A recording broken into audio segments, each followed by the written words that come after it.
First of all, I was blessed to be born from a mother who was formerly a nun. And she decided she had some questions that were unanswered. So she decided to leave the convent. She used to teach 50 students, 50 girls in the convent, and I have pictures of them, which really impressed me. Which the hijab that she was wearing is like the hijab that our sisters wear, with the same style, with the bottom white piece and the black outer piece. I was like, wow, you know. But when I was in high school, I got involved in the gang life as well. I'm not going to say the name of the gang, because it's a big gang. And maybe those people that didn't know me back in the days, they might, you know, out of ignorance, you know, take my life.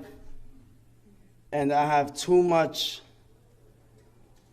you know, in my plate right now to take care of, which is serving the Muslim youth and doing da'wah, etc., that I don't want to put myself at risk. But when I was in this gang, I had a friend who actually was a valedictorian, but he was raised in a shelter. So one time he needed a place to stay, and I told my mom, you know, this guy is a good guy, man. He likes to read and so on. Why don't you let him stay in my house? My mom said, all right. So he stayed in my house and he brought a box of books. And in this box of books, I saw the autobiography of Malcolm X.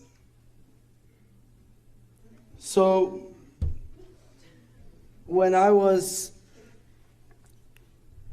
involved in this with this brother, you know, this friend of mine, or this brother from the gang, we went to a library. And as we got the maximum amount of books that we could check out, we walking out and we came across the Quran, right? And my friend said, oh man, I want to read the Quran, but I can't check it out. I already checked out the books and so on. So he's like, I'm like, you know what? You want it? I'll take it. It's all right. So I'll take it. So it wasn't a pocket Quran. Just let me make it clear. It's just I had some skills. So I ended up taking the big Abdullah Yusuf Ali with the Arabic, English, and commentary. And I took it from the library. And then, just for my friend, this because I was real, so I had to do it for him. You know, he wanted to read it. So then he left my house and he left the Quran. So the only thing Islamic in my house is the Quran. So then a year took place where two of my close friends from this group who were real, they got killed by same gang members. I was with them on a Sunday, and the next day I see them on the news. They got killed and they got stepped on their faces. So I was like, you know, if these guys were real and this happened to them, it can happen to me. So I said, so then I totally lost trust in the only people I used to trust, that I supposedly would have given my life for, that I sacrificed jobs and so on for them. And I said, if they did that to my friends, they could do it to me. So I said, nah. So then I'm like, I lost trust in all human beings. I mean, my parents, I trust them, but they didn't have the experience of the streets, so they couldn't get me out of it. So then I'm like, I'm looking. And sometimes my friends used to do things that they didn't tell me. So I end up coming out of my house, all of a sudden get snatched up by the police. You robbed the house. I'm like, well, I just woke up. You know that, you dropped out, you're not in school. What time you wake up? If you're hanging out at night, you wake up like at 1, 2, 12, right? So I'm like, I just woke up. I said, nah, get in the car. So it was like an everyday thing. My 3 thoughts were, am I gonna die today?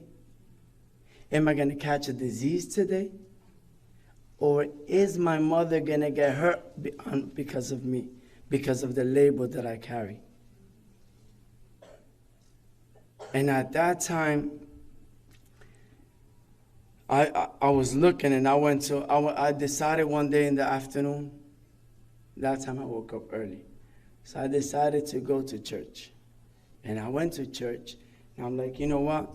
I was asking God for guidance, I used to bow down in my mom's room, and I used to say, God, you created me, and you know what I need better than myself.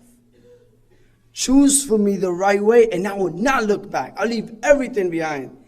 And at that time, I had a music contract. I had my 12 songs already written down, and I was going to record the album. And I was in that stage of making a choice.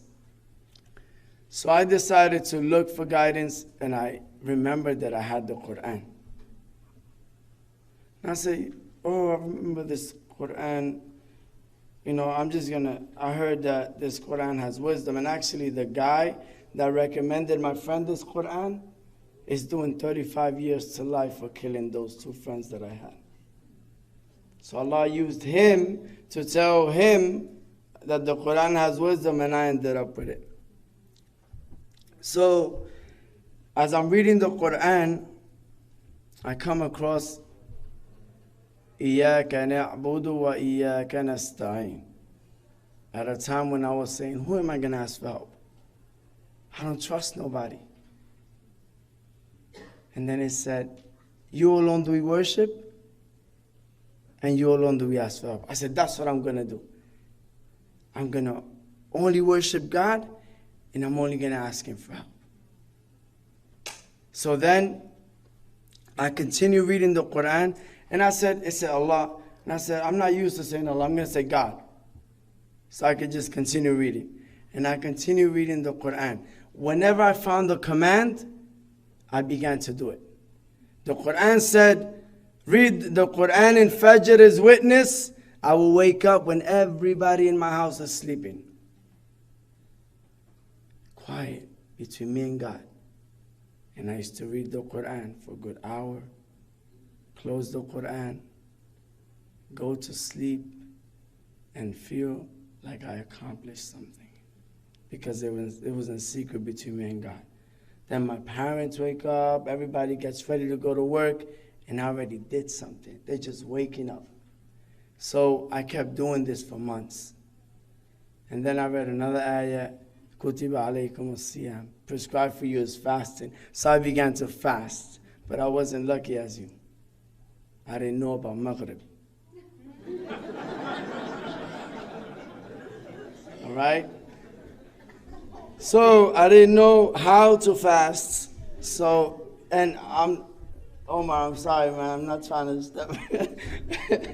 I'm not a comedian either. It's just natural,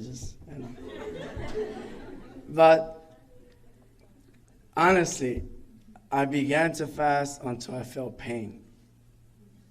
Because I said, I am not a hypocrite. I'm going to fast until I feel what the poor people feel. And when I feel that pain that I can't resist, then I will eat. Because I know my refrigerator is filled with food. So what's the point of fasting? So I did that. Then one ayah about giving charity, a verse about giving charity. So I actually used to rock DKNY.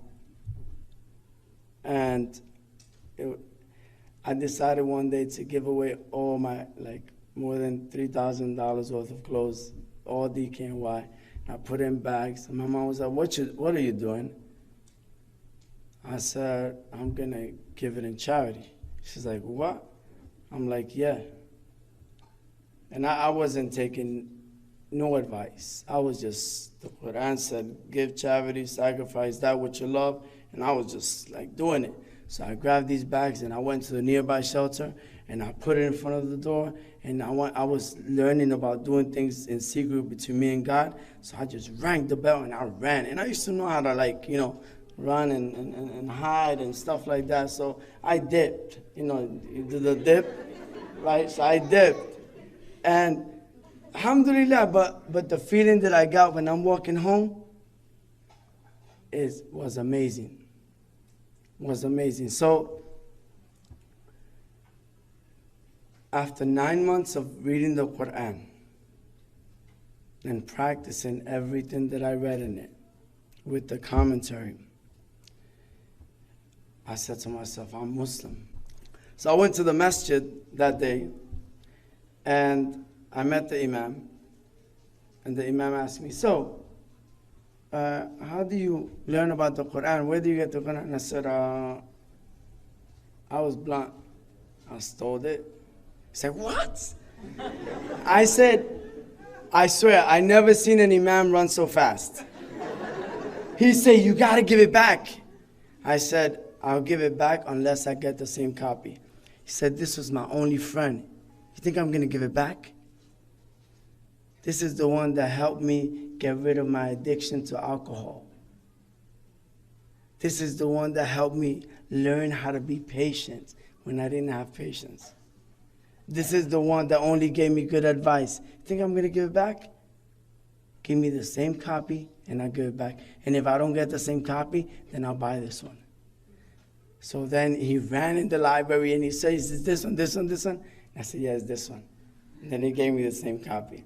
So, alhamdulillah, in the process of learning about Islam and going to the mosque, I began going home in the morning after Fajr. And I used to find my mom in the kitchen. And finding my mom in the kitchen, I used to read the Quran there. And sometimes I would find something interesting about Jesus and Mary. And I said, Mom, can I share with you something? And she was like, okay. So I began reading to her the Quran. And it became a daily thing. Every day after Fajr in English, I would just read to her the Quran. Then, alhamdulillah, I got married. And my mom comes to me one day and she's like, I miss your reading of the Quran. And I was like, really? She's like, yeah. And a lot of the questions that I had that made me leave the convent were answered through your reading of the Quran. And I was like, so you believe in what you heard? She's like, yeah. And I want to be Muslim. So then, alhamdulillah, my mom became Muslim 2 years after me.